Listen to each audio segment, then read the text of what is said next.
네, 여러분 안녕하세요. 예, 지난 시간에 이어서 마케팅과 빅데이터에 대한 얘기를 좀 더 해보도록 하겠습니다. 그래서 지난 시간에 말씀드린 것처럼 마케팅이라는 분야가 이런 고객 데이터들, 고객의 구매 기록이라든지 아니면 고객의 어떤 개인 정보라든지 이런 데이터들을 반드시 남길 수밖에 없는 분야이기 때문에 경영학의 여러 분야 중에서 특히 데이터가 굉장히 많은 그런 분야 중에 하나이고요. 그래서 우리가 빅데이터를 잘 활용할 수 있는 주요한 분야 중에 하나가 이 마케팅 분야라고 할 수가 있겠습니다. 그래서 앞에서 보신 여러 가지 응용 사례들을 보셨는데요. 오늘도 한두 가지 사례를 더 살펴보도록 하겠습니다. 자, 지금 보시는 것은 이제 마켓 세그먼테이션이라고 해서 시장을 이렇게 나누는 방법인데요. 보통 이제 그냥 나누는 게 아니라 어떤 유사한 특성을 가진, 유사한 성향을 가진 고객들을 이렇게 집단으로 만들어서 그 각각의 집단에 맞춤형 마케팅 전략을 실행하는 그런 목적으로 어떤 그 고객들을 여러 개의 집단으로 그룹핑하는 그런 방법이라고 할 수가 있겠습니다. 방금 전에 말씀드린 것처럼 고객을 여러 개의 집단으로 그룹핑함에 있어서 어떤 유사한 특성을 가지고 그룹핑을 한다고 그랬죠. 그래서 뭐 예를 들어서 인구 통계학적인 데이터, 즉 나이라든지 성별, 또 소득 수준, 또 사는 지역, 뭐 이런 것들을 통해서 분석을 할 수도 있고요. 아니면 뭐 그 사람의 어떤 취향이라든지 뭐 그 사람의 어떤 뭐 성격상의 어떤 특징이라든지 이런 것들을 이용하기도 합니다. 일반적으로 마켓 세그멘테이션의 가장 일반적인 방법은 앞에서 말씀드린 인구 통계학적인 데이터를 기반으로 이 고객들을 그룹핑하는 경우가 많이 있습니다. 자, 그게 앞에서 우리가 살펴보았던 K 민스 클러스터링이라는 방법이 그런 이제 방법이었죠. 예, 그래서 실제로 이제 마케팅 분야에서도 그런 K 민스 클러스터링 같은 그런 이제 클러스터링이라는 방법을 통해서 이런 시장 내에 고객들을 여러 개의 집단으로 그룹핑하는 그런 어, 과정들을 많이 이제 실행하고 있습니다. 지금 보시는 화면은 실제 그 고객에 대한 분석 데이터입니다. 그래서 지난 30일 동안 주요한 어떤 지표들, 그다음에 뭐 어떤 그, 그 말하자면 어떤 기업의 뭐 쇼핑몰이라든지 SNS라든지 이런 곳에 주로 많이 방문한 사람들이 누가 있었는지, 그다음에 이제 요건 이제 체킨이라고 해서 보통 이제 뭐 좋아요 같이 어떤 이제 자기의 어떤 기록을 남기는 그런 활동을 하게 되면 거기에 대한 어떤 기록 같은 것도 평균적으로 몇 명이 이제 좋아요를 눌렀는지 뭐 이런 것들을 확인할 수가 있고요. 그리고 이제 뭐 시간대도 볼 수가 있고요. 그 다음에 체킹을 한 사람이 누구인지 뭐 이런 것들도 확인할 수가 있습니다. 그래서 이런 것들을 바탕으로 해서 뭐 말씀드린 것처럼 특히 온라인 쇼핑몰이라든지 또는 소셜 미디어라든지 뭐 온라인을 기반으로 하는 여러 가지 서비스들은 반드시 어떤 이런 사용자들, 고객들의 흔적이 남게 되죠.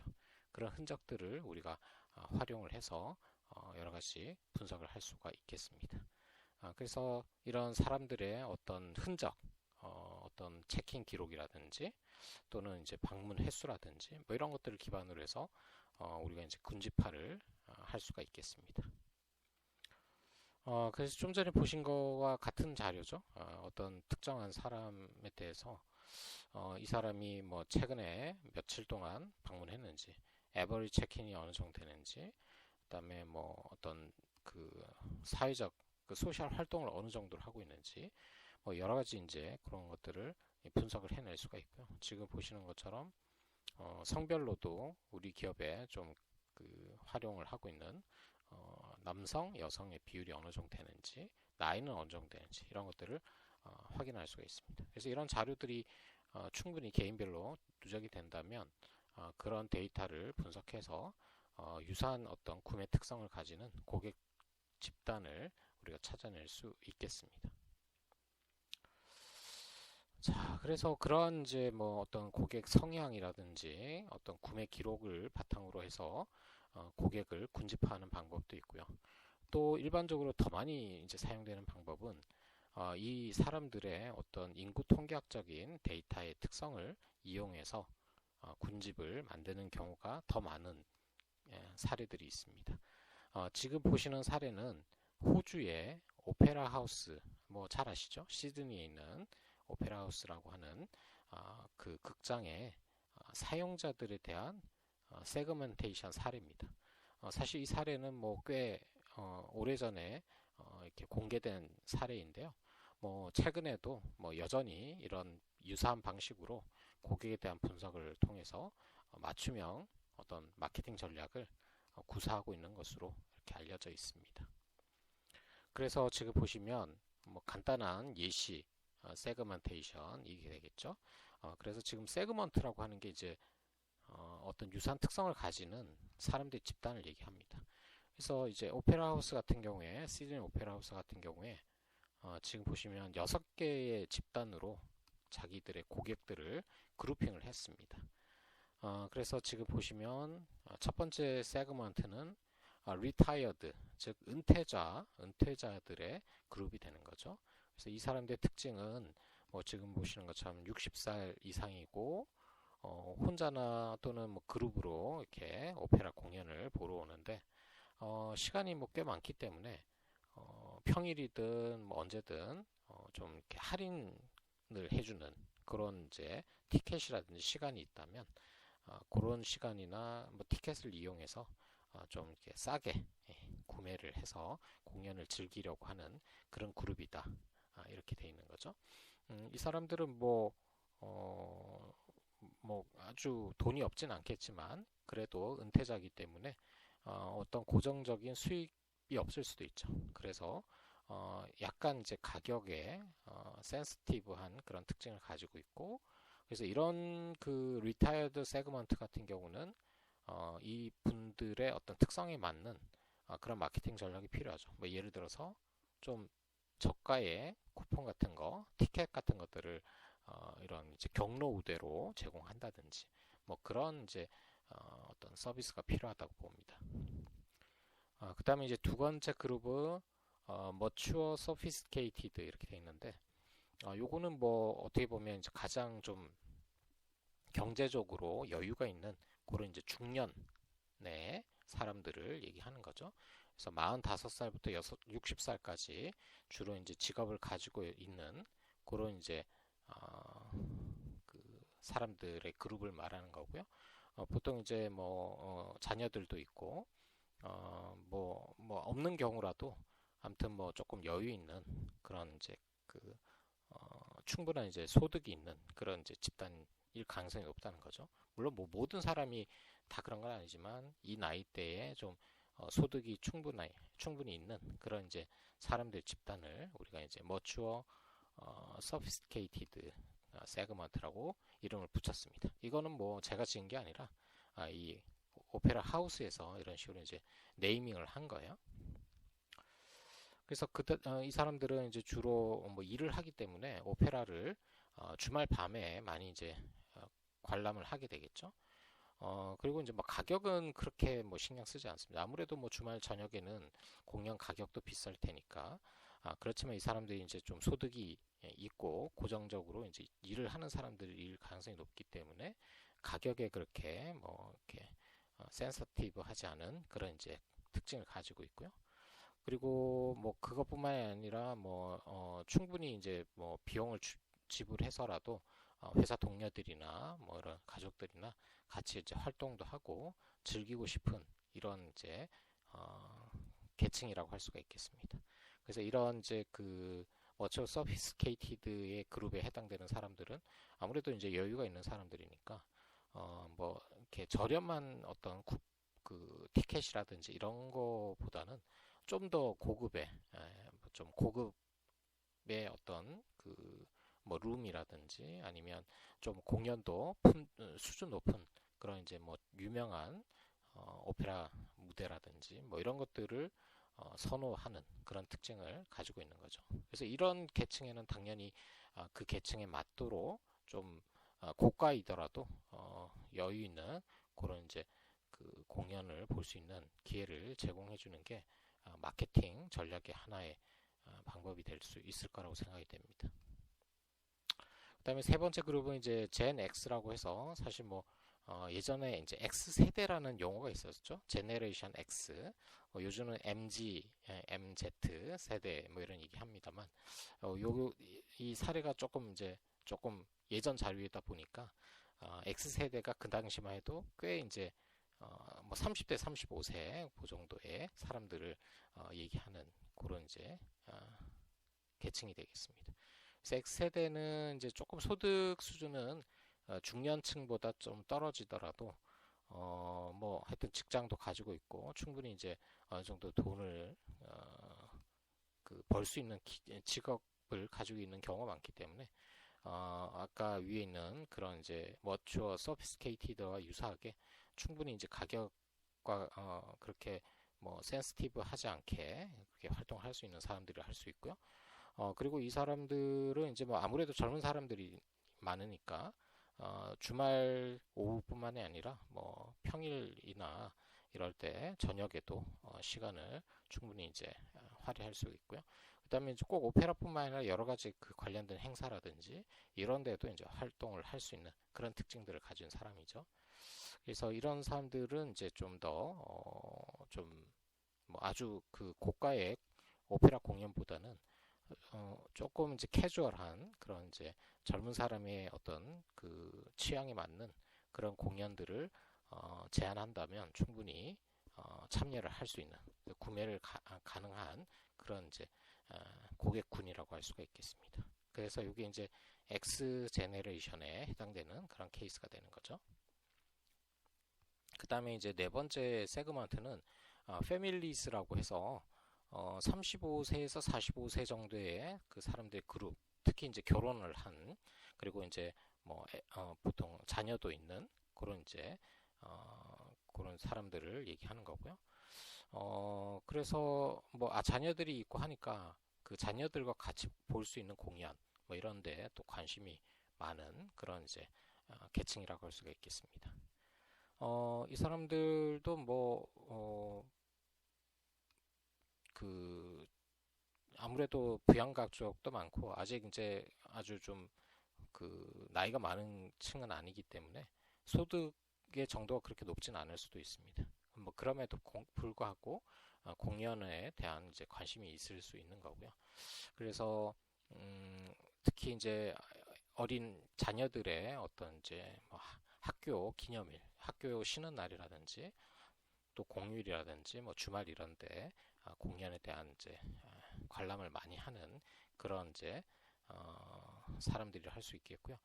아무래도 뭐 자녀도 있고 하니까 생활비도 많이 필요하고 아직 나이가 그렇게 소득이 높은 그런 이제 나이층은 아니기 때문에 가격에 대한 좀 민감도가 높을 수 있는 그래서 이런 그 패밀리스 세그먼트에 해당되는 사람들에게는 뭐 예를 들어서 패키지 형태 티켓 그러니까 뭐 가족을 여러 명이 이제 같이 관람하면 할인을 해준다든지 또 여러 가지 이제 뭐 식사라든지 이런 것들을 포함해서 할인을 받을 수 있는 그런 이제 패키지 형태의 그런 이제 티켓 같은 것들을 제한하면 충분히 구매할 가능성이 높은 그런 이제 집단이라고 얘기할 수가 있겠습니다. 자, 그 다음에 다섯 번째는 스튜던트죠. 예, 학생들. 그래서 보통 20대, 30대, 보통 20대들이 많겠죠. 그래서 대학생들, 그 다음에 뭐 대학원생들, 뭐 이런 학생들은 아무래도 좀 이제 뭐 소득이 그렇게 많지 않을 테니까 좀 값싼 그런 티켓들을 굉장히 이제 원할 수가 있고요.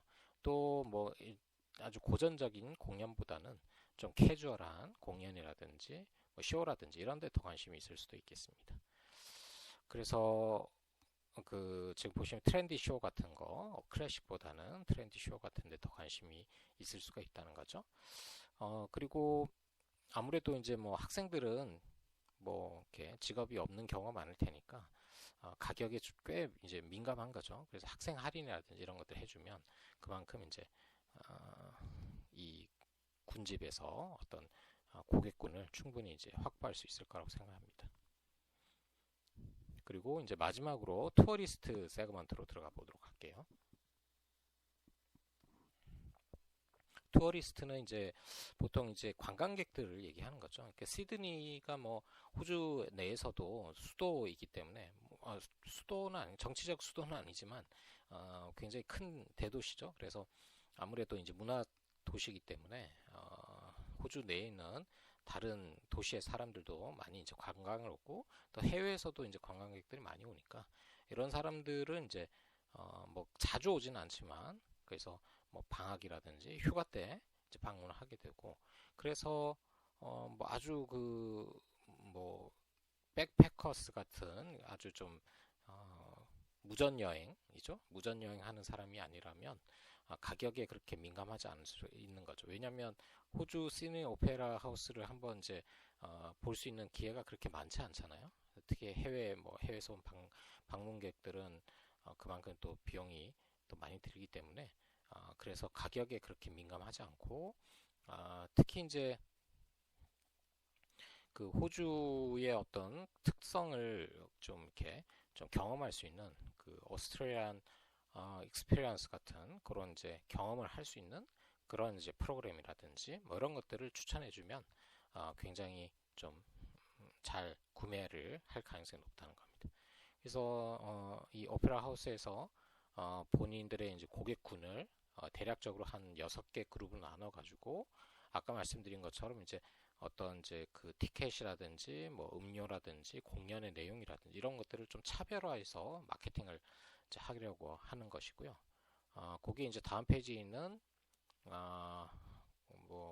요런 그 결과를 이제 가져왔습니다. 그래서 아까 말씀드린 리타이어드 세그먼트, 머처 서피스케이티드, 젠 X 뭐 이런 거를 이렇게 약자로 이렇게 이제 정리를 하고요.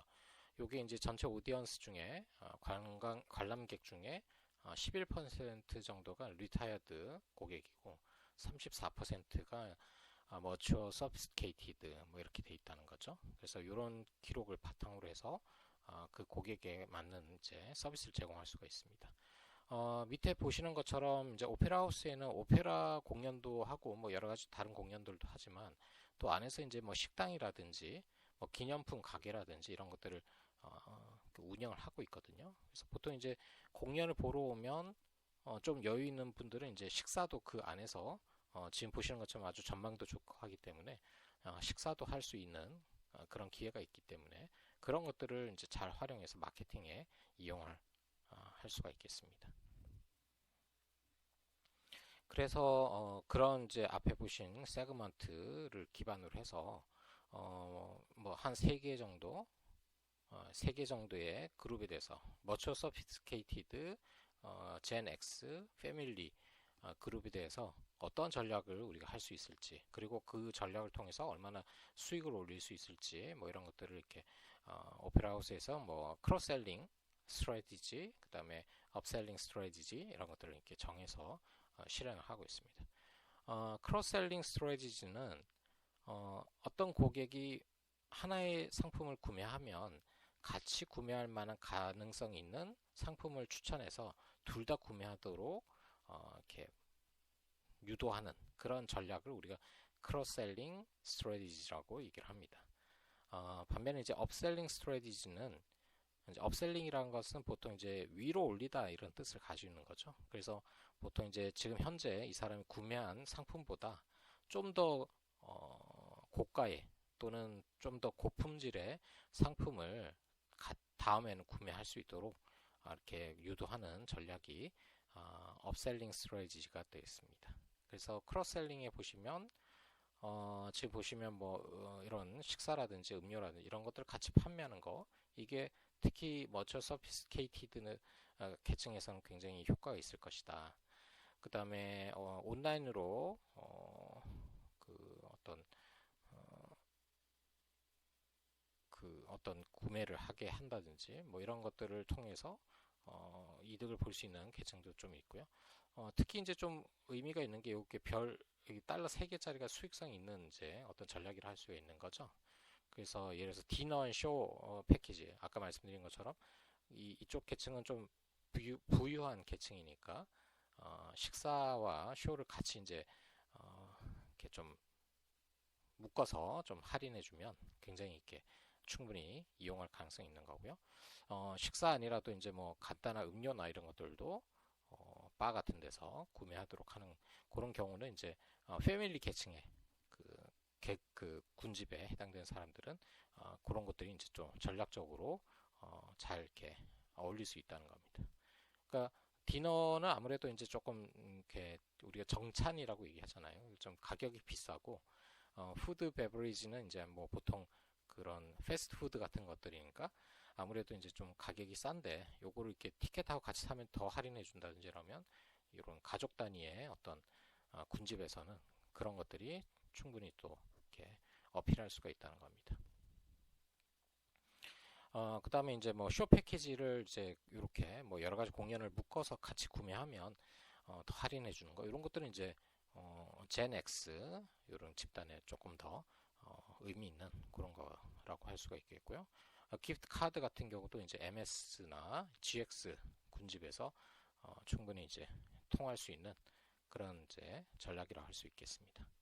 업셀링에 관련해서는 이제 고급화 전략이 되는 거죠. 그래서 MS 같은 경우는 이제 의미 있는 게 요렇게 별표가 3개 있는 게 좀 더 의미 있는 그 수익성이 보장되는 그런 계층이라 할 수 있겠는데요.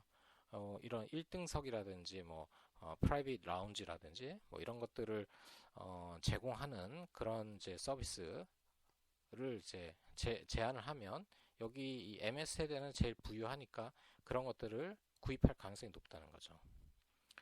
그 다음에 이제 젠 X 같은 경우는 젊은 사람들이니까 공연에 앞서서 뭐 그 스타들, 연예인들을 만날 수 있는 기회를 준다든지 백스테이지를 갈 수 있는 어떤 패스를 준다든지 이런 것들을 해주면 또는 이제 공연 끝나고 뭐 어떤 그 연예인들하고 또 이렇게 또 만날 수 있는 기회를 준다든지 그러면 이제 그런 것들이 충분히 또 통할 수 있는 그런 전략이라는 거죠. 그 다음에 이제 뭐 사진이라든지 뭐 리미티드 에디션 CD 뭐 이런 것들, 포스터 이런 것들도 X세대한테는 좀 많이 통할 수 있는 거고, 그 다음에 이제 얼리버드 같은 경우에 그 미리 이제 티켓을 구입하면 여러 가지 이제 혜택을 주는 것도 이제 젠 X 세대한테는 굉장히 유용하게 통할 수 있는 전략이다. 그 다음에 이제 밑에 보시면 그 좋은 음식이라든지 다이닝 패키지 같은 것들 경우에는 이제 비용이 좀 많이 드니까 요거는 이제 MS 군집에 좀 더 유용하게 사용될 수 있는 업셀링 스트래티지라고 할 수가 있겠습니다. 그래서 이런 전략들을 통해서 우리가 이제 그 시드니 오페라 하우스의 그 고객들을 6개 계층으로 우리 이제 데이터를 기반으로 해서 보통 이제 뭐 나누게 되고요. 이거를 이런 이제 계층을 나눌 때 지금 이제 물론 이렇게 이제 사전적으로 이런 특징들을 정해놓고 사람들을 이렇게 나눌 수도 있겠지만 지난번에 보신 것처럼 우리가 이제 K-means 클러스터링 이런 것들을 통해서 또 클러스터링을 하면 사후적으로 이런 이제 결과를 분석할 수도 있습니다. 그래서 K-means 클러스터링에서 뭐 6개 군집으로 나눠서 보시면 이제 6개 군집이 나올 텐데 그 각각에 대해서 이제 분석해 보면 예를 들어서 이제 리타이어드 그룹, 머추어 서피스트 그룹 이런 식으로 좀 특징을 찾을 수가 있다는 거죠. 그러면 이제 거기 맞춰서 아까 말씀드린 이제 업셀링이나 크로셀링 전략 같은 것들을 또 구사할 수도 있겠습니다.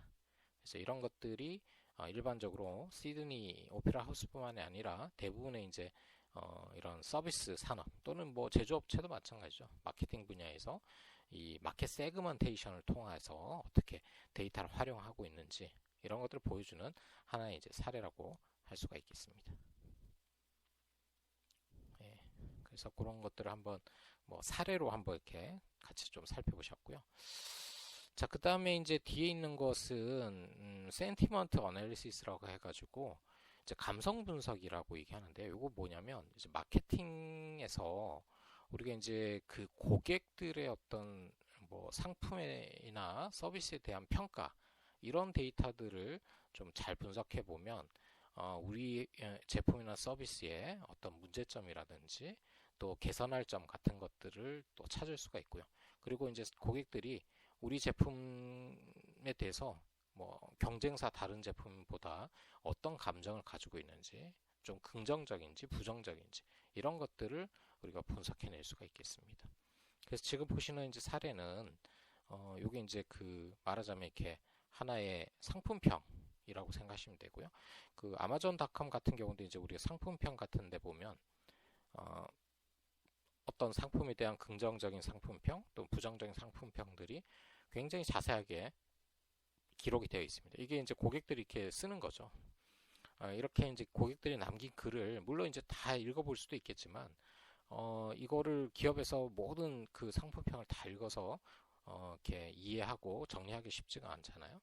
그래서 이런 것들을 이제 그 우리가 데이터의 관점에서 보면 이 텍스트에 대한 분석을 통해서 그 텍스트 속에 숨어 있는 고객의 어떤 감성을 추출해낼 수가 있습니다. 그래서 이제 센티먼트 어널리시스라는 게 이제 감성 분석이라고 우리가 흔히 얘기를 하는데요. 지금 보시는 것처럼 이 글 중에서 이렇게 초록색으로 된 것들, 이런 것들은 좀 긍정적인 감성을 가진 단어들이고요.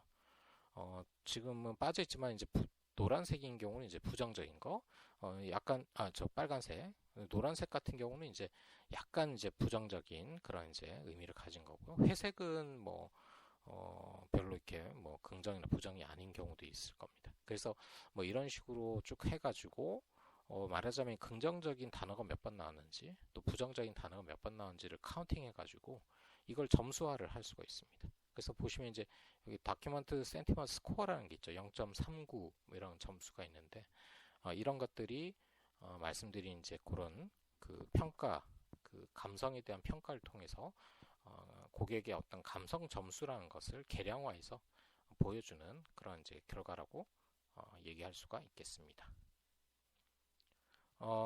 그래서 좀 전에 말씀드린 것처럼 뭐 긍정적이냐 부정적이냐 이런 이제 감성을 볼 수도 있고요.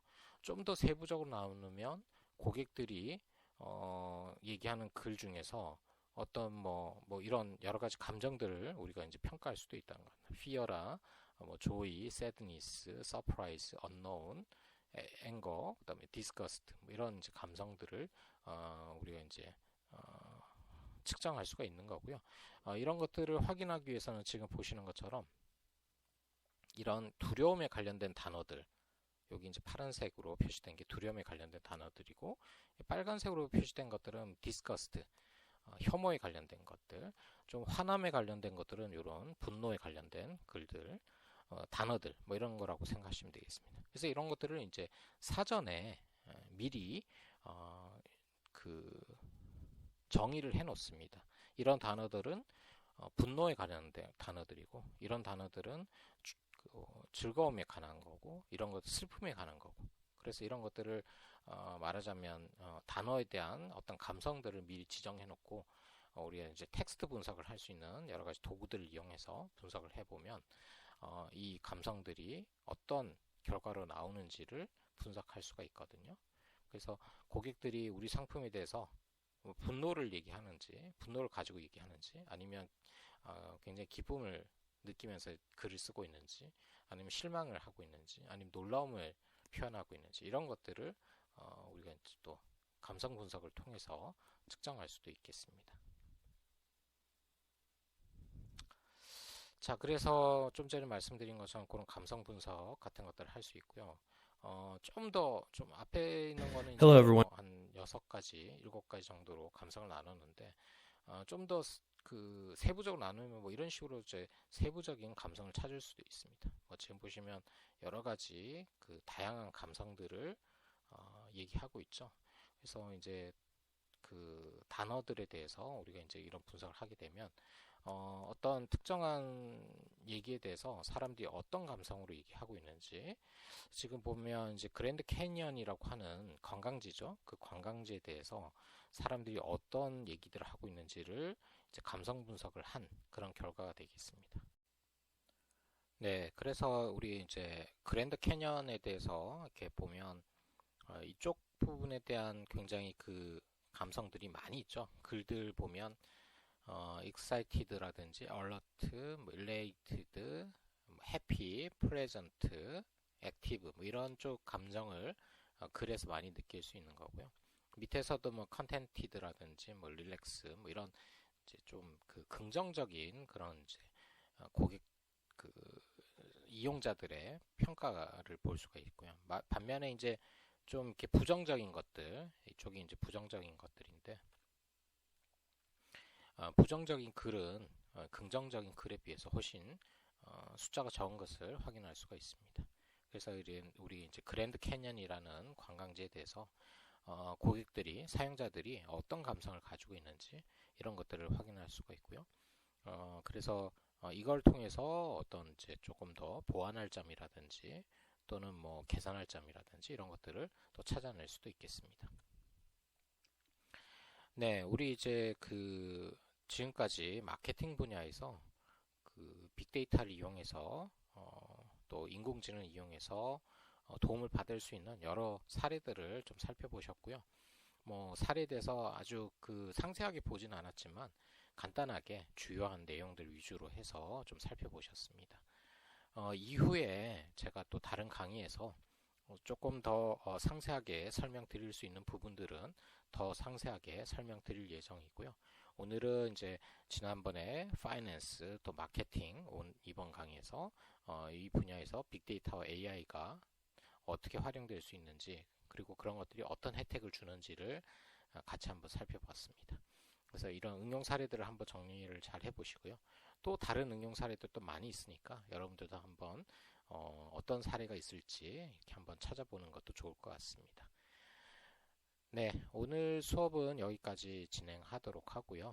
여러분들 이제 뭐 여러 가지 인터넷에 찾아보시면 이런 마케팅 관련된 응용 사례들 많으니까 그런 사례들도 한번 이렇게 찾아봐서 한번 생각을 해보시기 바랍니다. 네, 여러분들 수고하셨고요. 다음 강의에서도 뵙도록 하겠습니다.